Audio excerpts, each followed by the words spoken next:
क्या आईपीएल न खेलने वाले गैर मुल्कियों को जुर्माना होगा? इंडियन प्रीमियर लीग कॉन्ट्रैक्ट कवायद और जवाबित के तहत भारत गैर मुल्की प्लेयर्स को वापसी के लिए मजबूर नहीं कर सकता।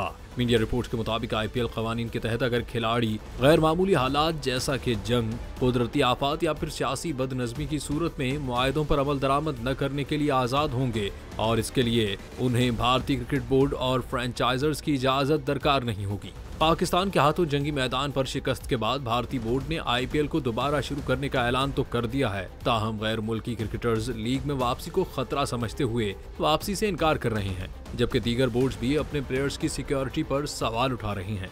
भारतीय क्रिकेट बोर्ड ने दीगर बोर्ड्स पर अपना असर और रसूख इस्तेमाल करके खिलाड़ियों को वापस आने का पैगाम पहुंचाया है, जो आईपीएल के अपने कानून की खिलाफ वर्जी है।